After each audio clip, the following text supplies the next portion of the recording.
And a very good morning to everybody and welcome to Ask X Factor Live, brought to you by the X Factor Collective. This is week 7 of our 18-week program, and great to have you on board here today for the next 45 minutes with the amazing Ruth Jones. Great to have your company today. Just while everyone joins us, I'll just let you know that we are using Zoom's webinar platform for our Ask X Factor Live. It's a great platform. There's a little plug for Zoom.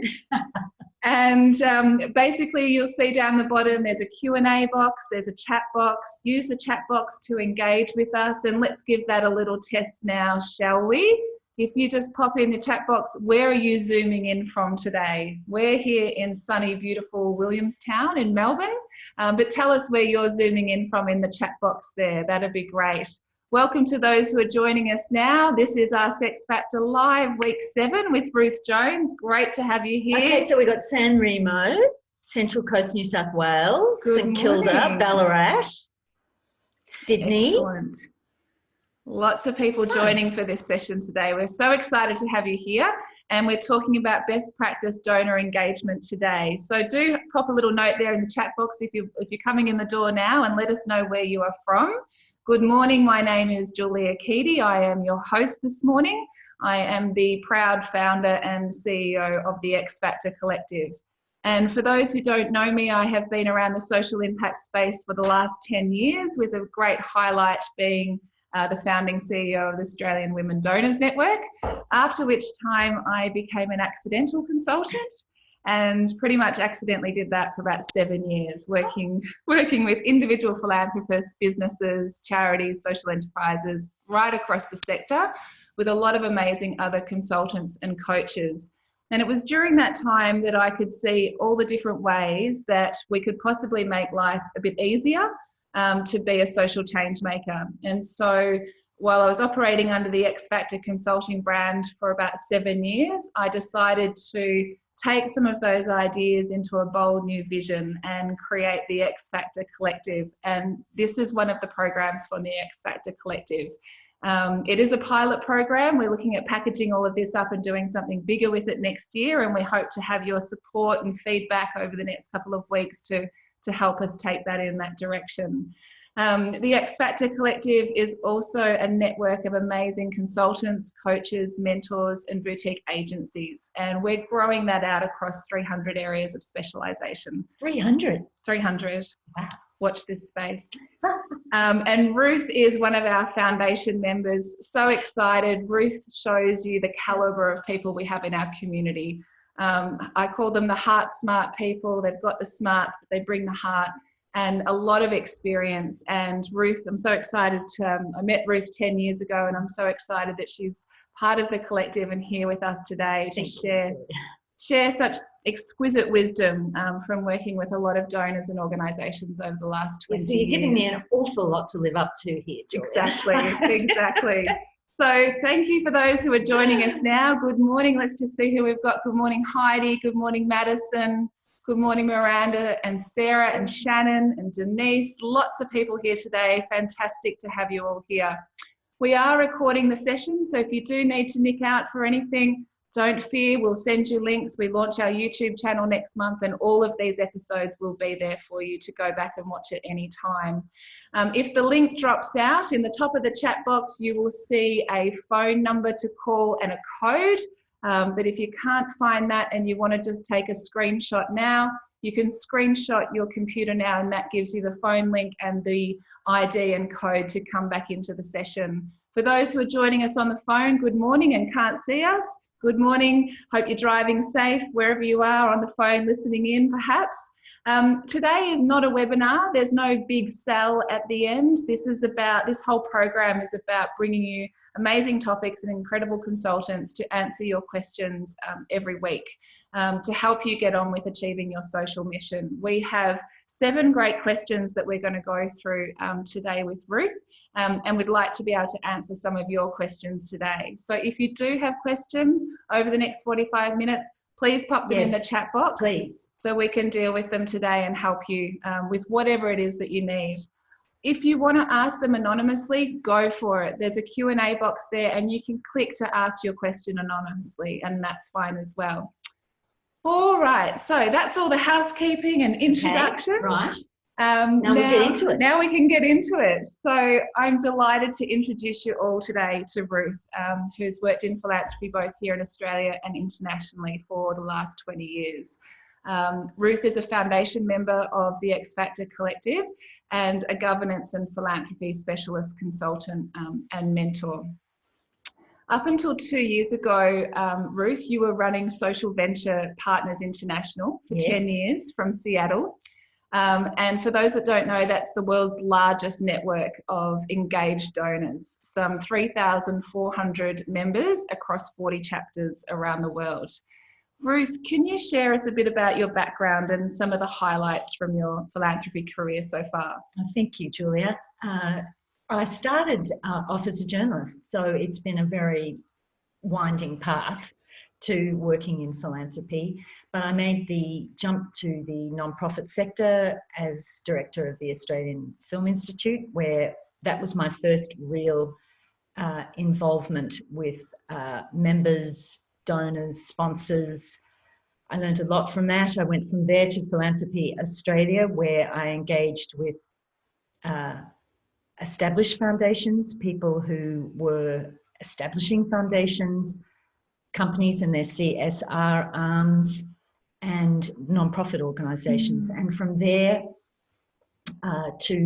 and of course that was a period in the early 2000s when the Australian Community Foundation movement was really getting off the ground. I found that a fabulous initiative, the growth of Australian community foundations. And I went from here to work for Community Foundations of Canada, which is a very substantial network and a major player in that country's social sector. And from there to Seattle to work for Social Venture Partners International, where my job was to work with a network of very engaged donor circles across, many cities. By the time I left, about 40 cities in about 8 countries. And over the course of that period, we did a lot of research, a lot of conversations with the people who joined Social Venture Partners, and that really contributed to me learning about what engaged donors were seeking from their giving and what that calls forth or requires, if you like, from the organisations to which they are giving. I'm sure you would have seen a lot in your time. Yes. Yeah, great. So I think that's just the overview. But so over the course of that time, I had many conversations with people who wanted to start Social Venture Partner chapters. Lots of conversations about, why do you want to do this? There are lots of opportunities that already exist to give and volunteer in your community. Why is it important for you that you want to establish a circle of donors very focused on giving and volunteering? And really the responses didn't really change much, even if it was a different country or a different continent or region of the world. People felt that they needed to do something meaningful. Yes. They wanted to be active, not passive. And they were very driven to do it in the company of their peers. Right. Yes. There was a real sense that if I feel what I can do on my own is a drop in the bucket.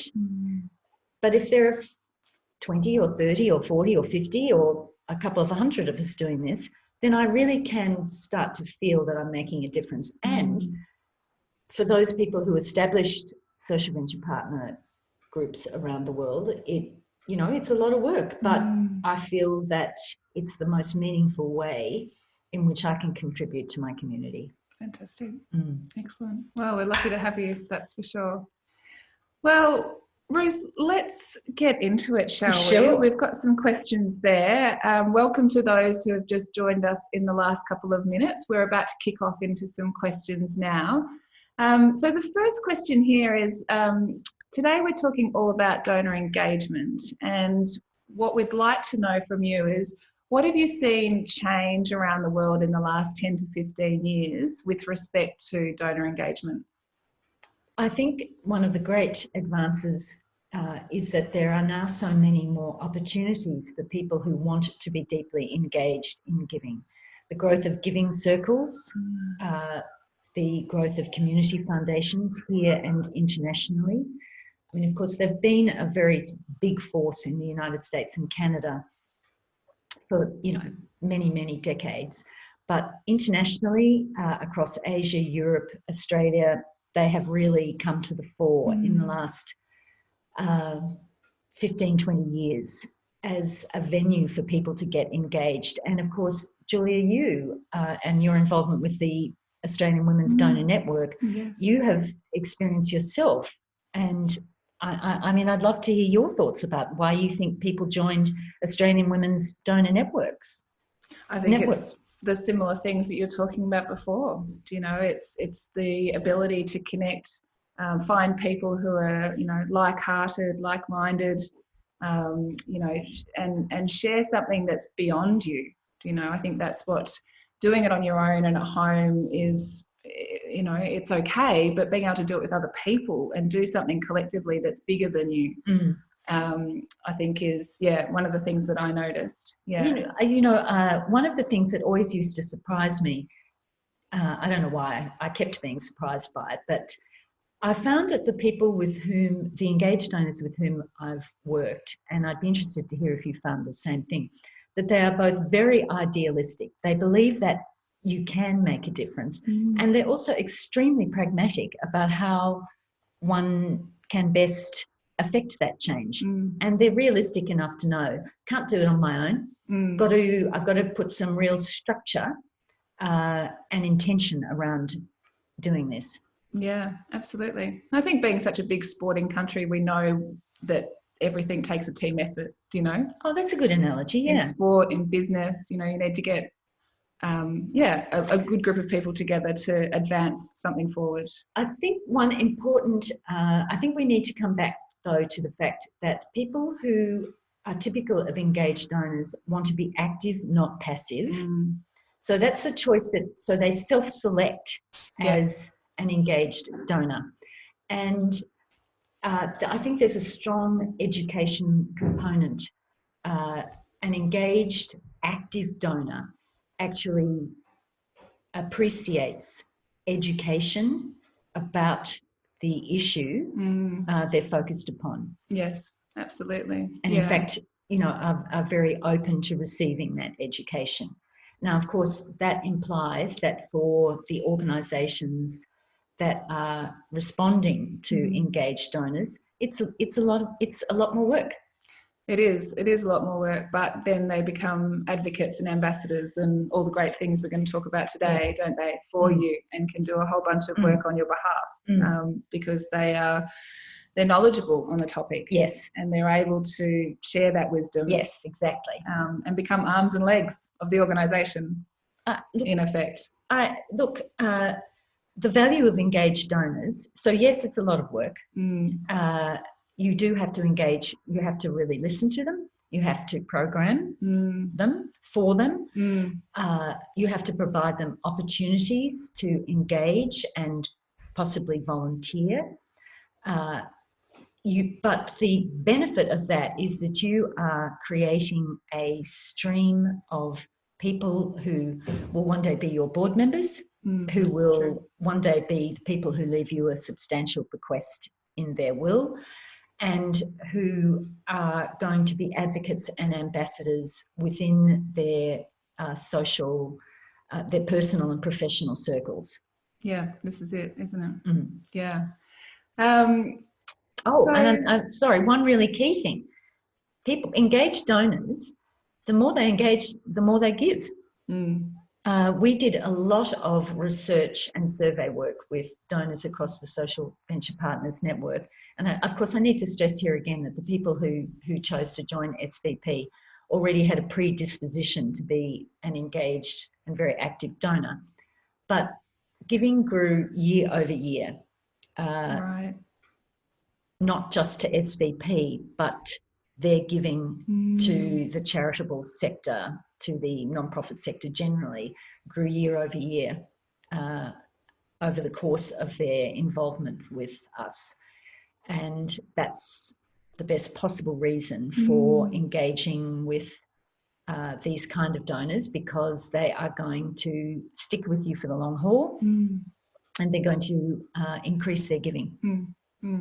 Absolutely. And one of the big things is that when you're working with organisations and especially boards, you are in there advocating for, this type of practice, advocating that, yes, it's hard work, yes, but it's worth it and there's a lot of value to the organisation. What do you find in terms of helping explain that value? Like, what are some of the ways that you explain that value to boards specifically? In very much in the terms of which we have just been discussing, that yes, there has to be an investment in staff time so that staff can appropriately engage with engaged donors. The plus for you is in terms of donor retention. Yes.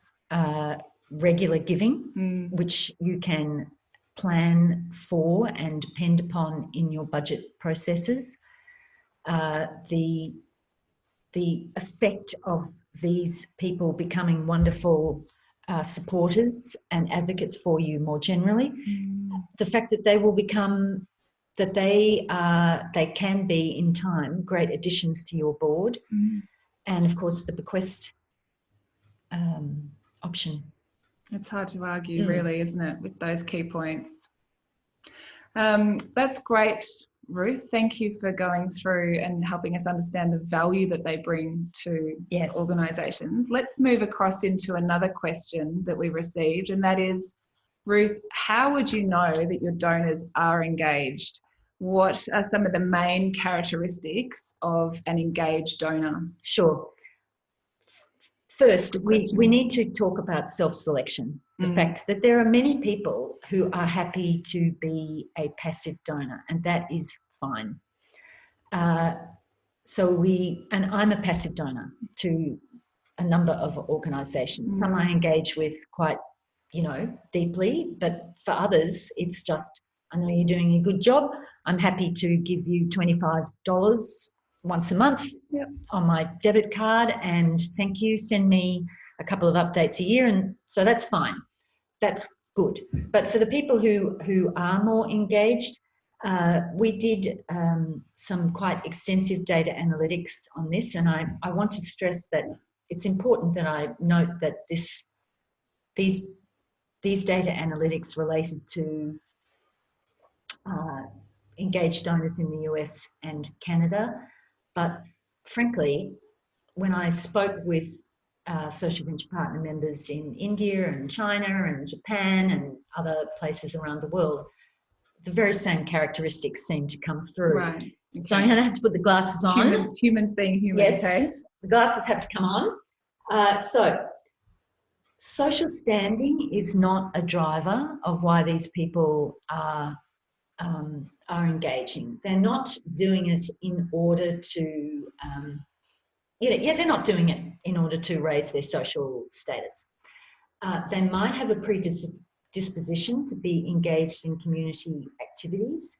So they might already be involved in school groups, parent groups, other community efforts.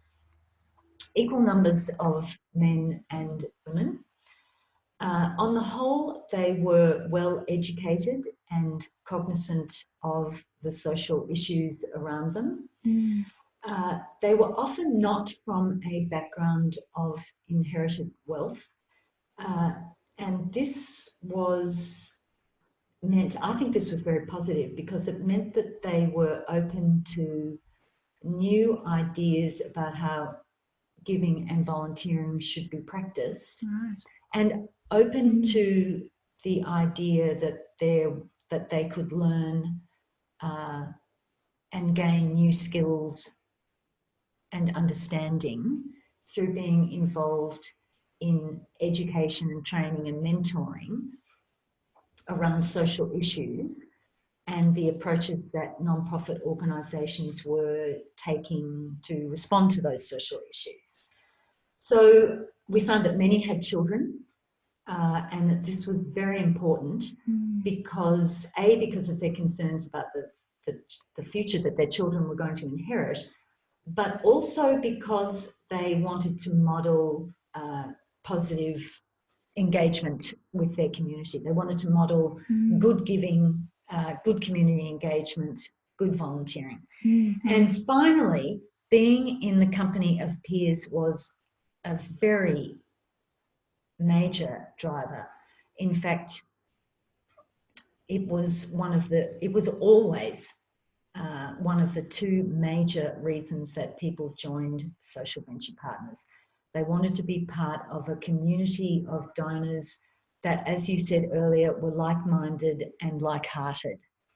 Yeah. Great. So, and they wanted to get close enough to understand and appreciate the approach that the nonprofits they were supporting were taking to the issues. They wanted to actually know, well, why do you think this is the best way to do this? Why is it different from what others are doing?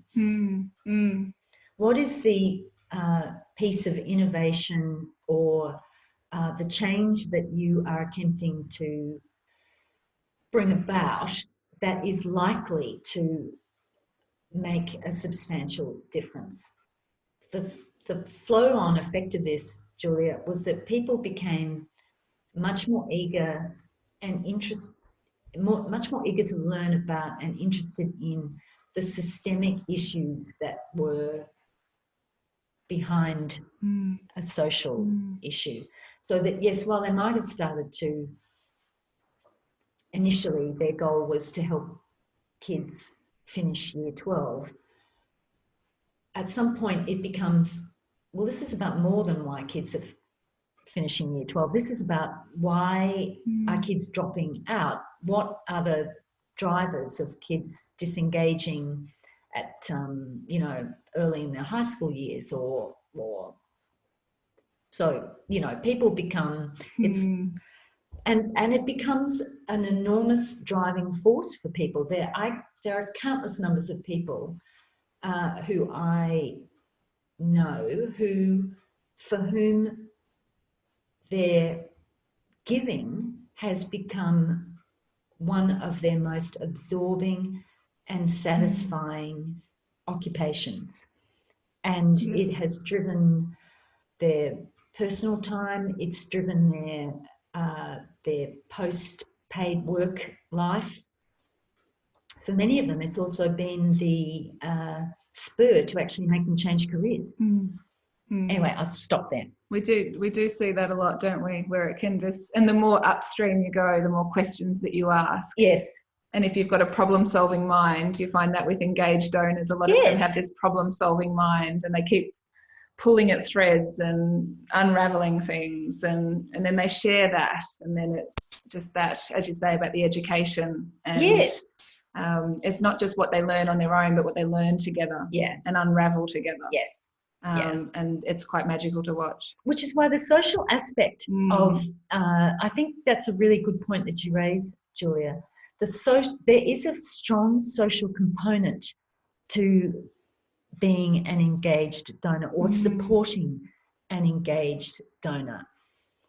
And that it's not frivolous or a waste of time to bring people together in for social activities and events. It's actually an important way in which the group bonds, in which it can make a commitment to an organisation or an issue, and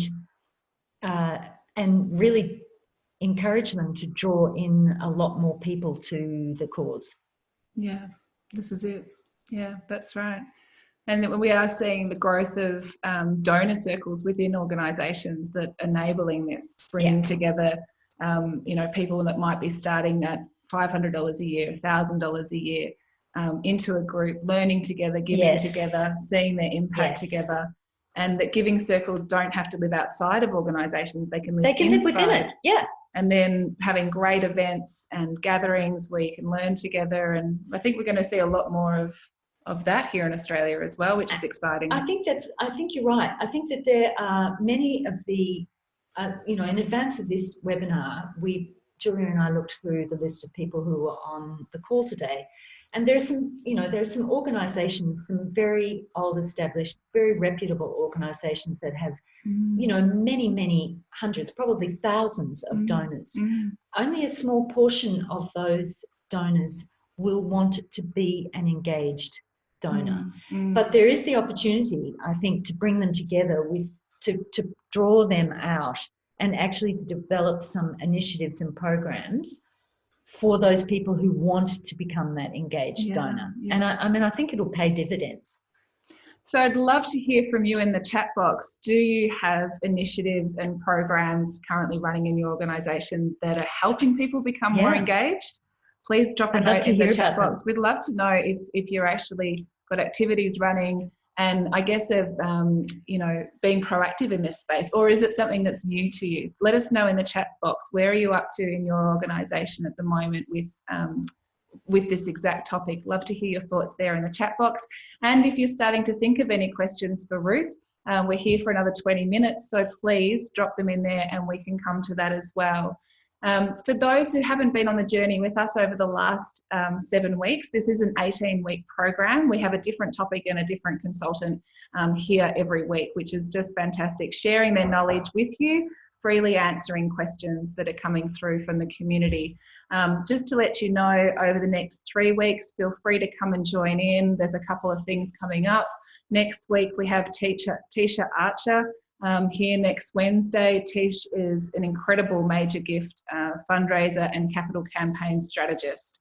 And we're talking all about getting your vision and strategy right. So if that applies to you or anyone else that you know in the sector that is looking at developing a major gift program or amplifying the current program, and especially in capital campaigns, and Tish and I have had huge conversations over the years about people not getting their fundraising vision right. We've got an organisation vision, isn't that our fundraising vision? No. So Tish is going to unpack that next week. Then we move across into something that we haven't tried yet, which is a panel event, looking at all of our philanthropy ideas. And we're going to have a change maker coach panel, including Ruth. I'll be there hosting. Emily Paolo, who's just launched the Road Trip for Purpose around Australia, is an incredible change maker coach. Annette Herschel and Jodie Wilmar. And then the following week after that, this is a really interesting one for people that are looking at setting up online businesses in this whole sort of ethical, purpose-driven business space, but online businesses. And Laura Trotter there, very successful female entrepreneur here in Australia.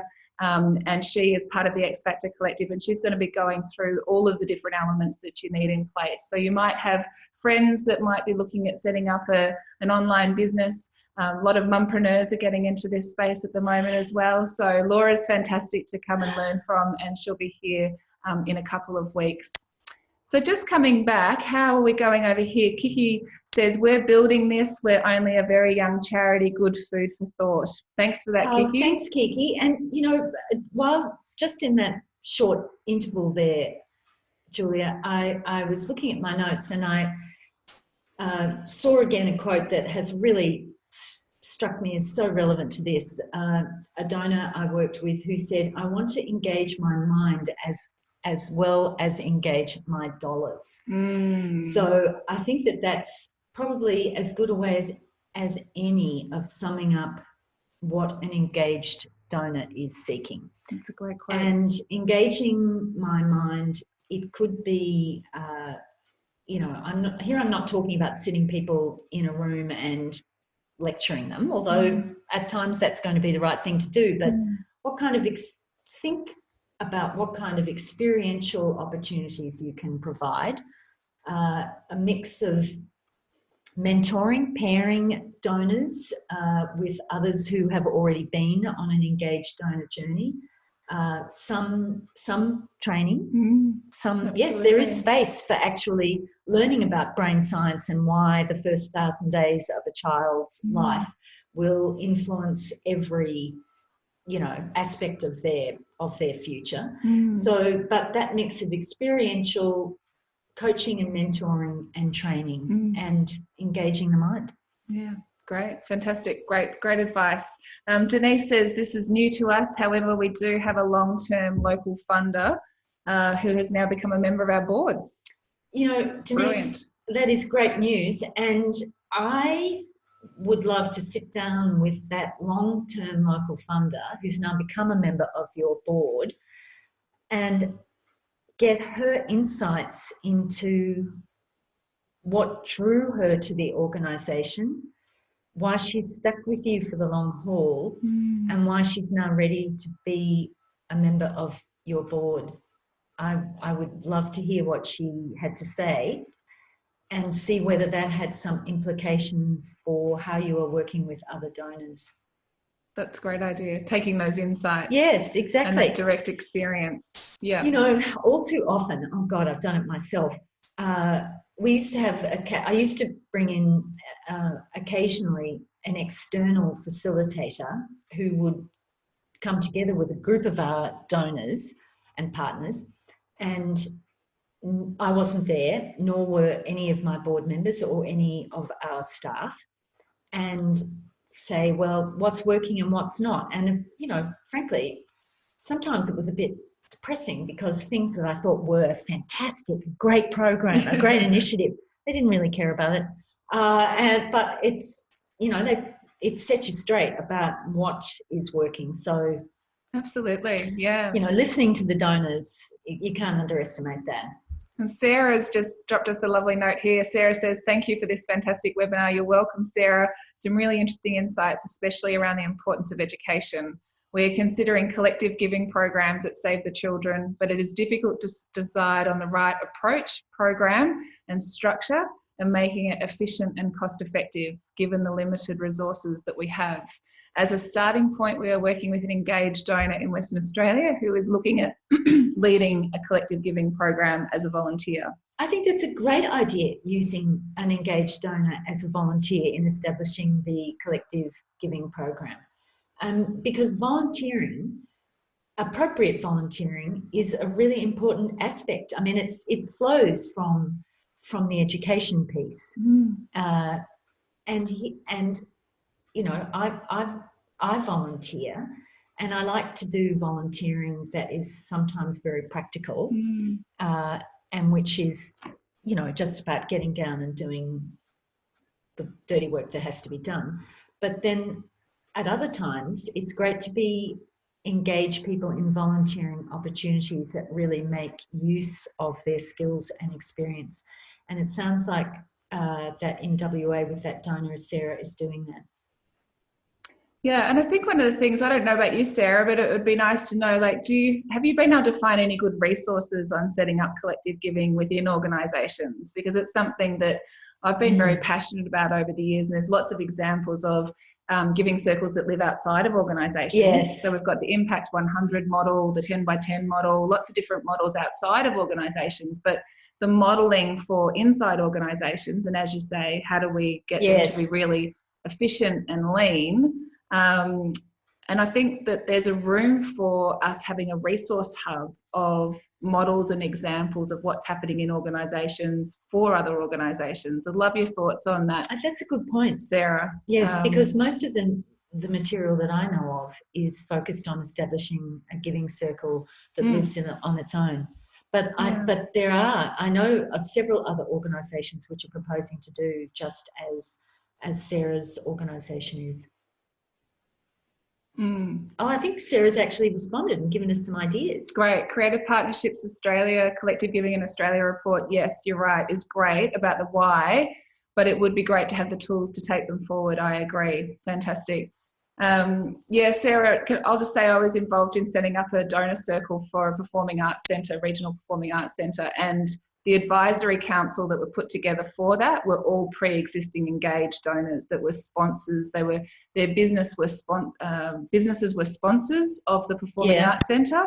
But as individuals, they wanted to do more than just sponsor, a theatre season. And so we had 6 or 7 women who took carriage of the giving circle that was created. We have about 75 members That's good. 75 members. Yeah, there's a lot popping up around the traps, and I mean, these are some of the things that I think the X Factor Collective could have, could just keep growing our resources as a hub, sharing great case studies. So love to keep in touch, Sarah, and anyone else that has examples or case studies or links to things that they have seen, because we can capture all of that and have that available on our website for people to be able to connect into. So thank you for that. Heidi says, we regularly invite our supporters of our work in Indigenous health to visit our research facility in Alice Springs and see our work and the issues firsthand. Important to show supporters the researchers, the community and the impact. Thank you both for a great webinar. Well, Heidi, thank you for that. But I would perhaps not now if you've got the time to actually pop a few notes in. But I'd love to know what the effect on donors has been. So yes, they've seen the impact of your work. What has been the impact on the donors? Have you noticed any behaviour, any change in their level of engagement, or are they helping bringing people to you? Are you actually encouraging them to bring people to you? Just some thoughts about how you actually, having got people to see the work that you're doing in Alice Springs, what are the donors making of it? Yeah, great questions there. And Sarah's just said the other thing to note is the collective giving programs are a great way to discover new major donors who might be interested in venture philanthropy. And just on that point, to give you a stat, which I used this stat with a board last year, was with the Performing Arts Centre donor circle that we set up, 70% of those 75 members in that first year had never given a cent to the organisation up until that point. They were not known to the organisation. That is fabulous. They weren't on a database except for coming to shows. So it was the fact that there was a program for people to come, connect in. We had some lunches and some great speakers from the arts space. Yes. Noni Hazelhurst, Pamela Ray. Why not? They were going to be at the Performing Arts Centre anyway. And they would come and share their story, and we would sort of gather around that and have a really beautiful, meaningful lunch. And so, that's a fantastic case study. 70%. How's that? Look, so the other piece I love about the education component of working with engaged donors is that it's a chance for non-profit organisations to actually share the importance of receiving general operating support, of donors sticking with them for the long haul, so that it allows organisations to plan and budget. Still so much giving is given to programs and projects and buildings, all of which is good, but we really need untied dollars, and engaged donors are the people with whom you have an opportunity to share why untied multi-year giving is enormously significant for the organisation in terms of its ability to be able to fulfil its mission. Absolutely. Yeah, absolutely. Let's move on to another question that we've had over the last couple of days, which is looking at the value of question 4, looking at the value of community of donors, which is exactly what we've been talking about. And the question here is, Ruth, why is there a growing emphasis on being part of a community of donors? We've been touching on this up until now, but what do you notice? What are the major things that you notice around the emphasis of the community of donors? That might be from the donor's perspective as well as from the organisation perspective. I think for many of the donors with whom I've engaged, over the years, being part of a community of donors was a response to a feeling of helplessness, and the sense that on my own I can do very little. And as a first response, people feel that's, the social glue is very reinforcing that, yes, we can do more together. Together we can do great things, and that's an important one. We also noticed a trajectory that people would start locally and then start to think much bigger picture.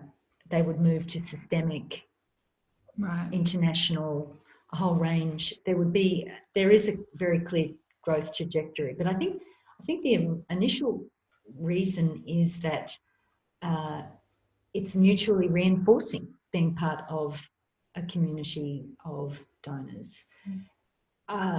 Just last week I was at, I'm a member of Social Venture Partners Melbourne. Now I'm just one of the donors and volunteers, just like everybody else. And, there are a couple of members of that group who, I went home and I thought, they are now utterly engaged with this cause and that organisation. And it's a first in their life. Wow. And they're going to be with that organisation for a long time to come. They are now asking their friends to give to that organisation. They are giving more of their own individual funds. But of course, the effect of that is that it reinforces my commitment to the group. Right. That kind of shared storytelling, seeing the really wonderful effect that it has on one's sense of purpose, the essentially optimistic nature is very reinforcing. I hope that doesn't sound too Pollyanna-ish, but I think that being part of a community of donors actually allows for a sense of optimism that is, frankly, really missing from a lot of other day-to-day experiences. Yeah, absolutely. No, I think that's a really, really great answer. Thank you for that, Ruth. Anyone that's just sort of joining in late, you are here. It's week 7 of Ask X Factor Live. We're an 18-week program. I'm Julia Keady, your host. You're here with Ruth Jones, a philanthropy specialist consultant in our community, the X Factor Collective. Do you have any questions? We're about to wrap up very shortly. Please drop them in the chat box there and we can get to them. Just to let you know that you can connect with Ruth if you'd like to. I'm just going to bring up on the screen now Ruth's, a part of Ruth's profile page on our website. So / Ruth Jones. She has her own page there. You can read up on what all about Ruth. Some great testimonials there from people that Ruth has worked with here in Australia. And cannot vouch more highly for Ruth and bringing her into your organisation to help, whether it's for an hour, a week or a month, whatever it is that you might need. As you can see, there's a lot of wisdom and experience here to help you, to help your board, to help your donor community progress in this area. So please feel free to connect in with Ruth whenever you need to. So how are we going? No more questions there. I might just wrap up with one question here about some research that you did, because I thought that was a really interesting aspect, and maybe something that we can put a link in for people at the end of this session as well. You will receive an email later on today just with a bit of a summary of today. But what was the most useful piece of donor research that you ever did, Ruth? Well, we hired, and I'm happy to say here that the firm provided this pro bono, a data analytics firm that had done data analytics for major companies in the United States. And that gave us an in-depth portrait of our donors, their family life, their business life, their spiritual life, a lot of questions about whether or not they engaged in organised religion, their annual household giving, their annual giving, their level of education, whether or not they had children. We wanted to understand more about the people who were drawn to social venture partners, and this was coupled with regular information research on the occupations of our donors, whether they were self-employed, serial entrepreneurs, whether they worked in the public, private or non-profit sectors. So the responses to this and the data analytics basically gave us information that really drove our programming and communication strategies. And it gave us a handle on the people who were drawn to us, which in turn allowed us to think, so how are we going to find more of them? How are we actually going to reach out and approach people who are, if you like, primed for this kind of relationship? And as I said, we also did occasional town hall meetings with donors, with an external independent facilitator, you know, that gave us very hard and fast, this is working, this isn't working. Great. And, you know, sometimes you have to change direction as a result of getting that kind of feedback.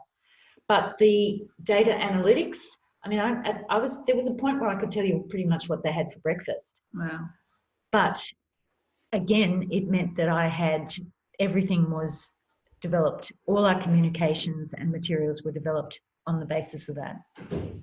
That's it's kind of a good point to wrap up on, really, isn't it? Because like we heard before, being able to see that trajectory of an engaged donor to them becoming a board member, understanding from your existing donors more about them, what you might be able to bring into your organisation, and using those data insights in really intelligent and meaningful ways, that also you can then advocate at a board level. You know, there's a reason for us. Lie. There's a reason for us spending money on a data analytics report. You know, we will use this to drive all of our donor engagement strategies. That's a really good point. So, listen, this is we're about to wrap up the show. Can you believe that's just gone so quickly? And we could probably sit here for another 2 hours talking about our favorite topic, philanthropy. Thanks, everybody. Yeah, thank you for coming here this week and joining us. Drop a little note in the chat box there if that's been useful for you to take back into your organisation. Please feel free to sing out if we can help you any further over the coming weeks with any of that information. Do jump on and download a copy there's a PDF with our Ask X Factor Live program, and it's got a full 18-week program menu there on the back. Feel free to share with your friends and family. It is an 18-week pilot. We are hoping to package it all up next year and expand it across Australia and maybe even beyond. And we are recording this. We'll send you links to our YouTube channel that launches next month, and you'll be able to go back and watch this and anything else that we have recorded up until now. So thank you so much. Very informative. It's a great program. Thank you very much for your beautiful, kind words there. Much appreciated.